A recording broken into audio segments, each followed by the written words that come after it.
On May 14, 1992, Brent Daniel and Shelly Manley were headed to Lake Carl Blackwell on a motorcycle for what might have been a romantic evening. Almost to the lake, Shelly looked back and saw a vehicle driving 90 miles an hour into the back of the motorcycle. It was too late for Brent to react. The vehicle was driven by 25-year-old former OSU student Kimberly Goody. Goody was driving under the influence of alcohol and had no clue what she had done. Daniel was pronounced dead at the scene, but Manley would live on to tell their story. So they go up to the hospital and we go to what was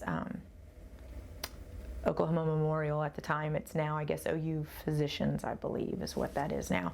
But they go, and when I was being med-flighted, they told my parents, we're going to put you in a room. What's your religion? Because we're going to have the priest come. And my mom's like, what? A priest? We don't need a priest. She just has a broken leg.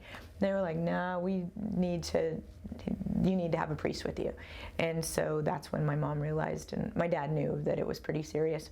On Thursday, we had I believe it was Thursday, we had a call of a Signal 82, which is an injury with accident at Lake Carl Blackwell, which was at that time and still is OSUPD's jurisdiction. I responded as I was on that side of campus.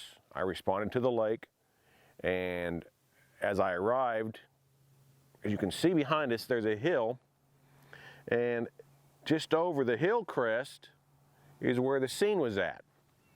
And there was a person that was laying in the middle of the roadway that I almost struck as it was just over the hill crest with nothing else visible. So I blocked the road. The first person I contacted was the passenger, and I didn't recognize her, but I knew who she was later.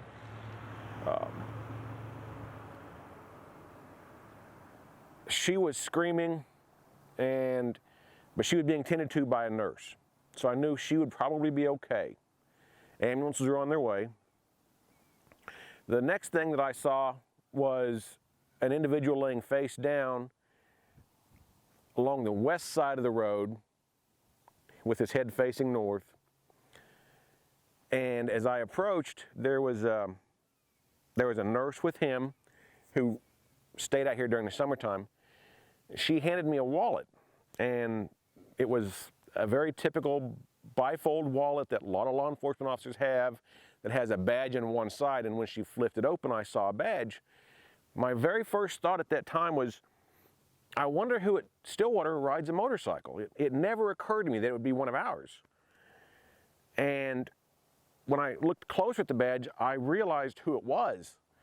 So I immediately notified OSU Dispatch that they needed to start sending a lot of bodies.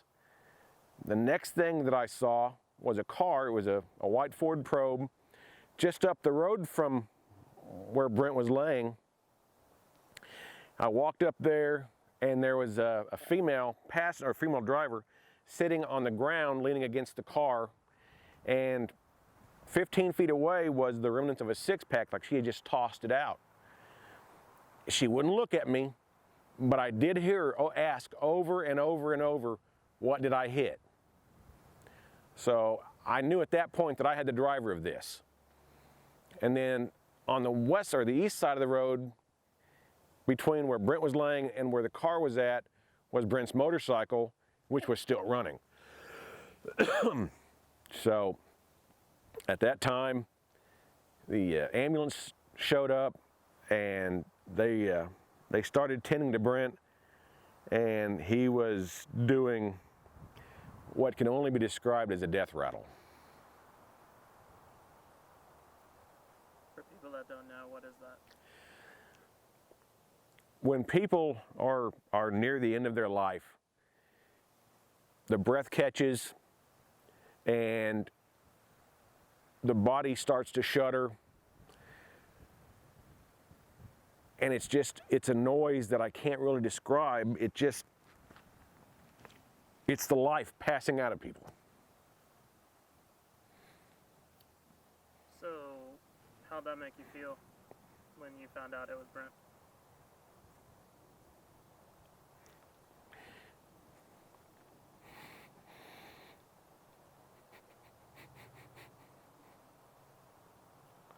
like it still does today.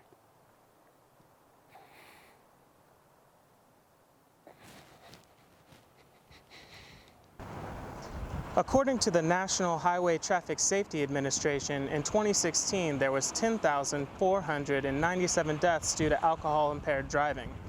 1,233 of those deaths were children under the age of 14.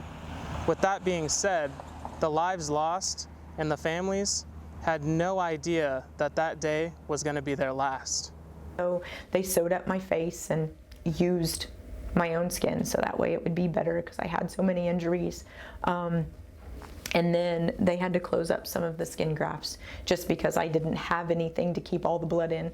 And I had, I lost part of my foot wasn't really attached. I had a compound fracture on my right leg, and I had a head injury that was open and a closed head injury and lacerated kidney and I don't even remember. I had so many injuries, but most of them were internal, more than the skin grafts and then some of the broken bones. So then after that, I went into a coma. In the beginning, I was very angry. She had taken something very special away from me. Not just somebody that I loved and cared about, but I had so many plans and so many things, and it changed everything. Just everything was different, and I had to figure out a new path and a new way, and it was a struggle for a long time. Brent Daniel was an all-American guy. He was a graduate of Union High School in Tulsa and also a graduate of Tulsa Junior College. Since a young age, he had always wanted to be a police officer. He had enjoyed martial arts and cars and had never been a fan of drinking. Many described Brent as an all-around good guy. And Brent was, like I say, a lot of fun. I really thought at times he was going to get me in big trouble because he seemed to want to do things. Like I say, he just lived life, and he had a smile all the time, and he seemed to have a lot of joy.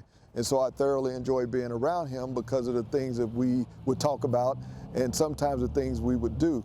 I remember one time being with Brent, and he had a motorcycle. And I got on the back of his motorcycle, and I remember him taking his shirt off, and I said, "What are you doing?"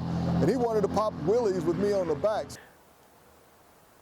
He was the very model of an officer. His uniform was always perfect. He was polite. He knew the law. He was funny. He was a good shift mate. He was just an all-around good guy.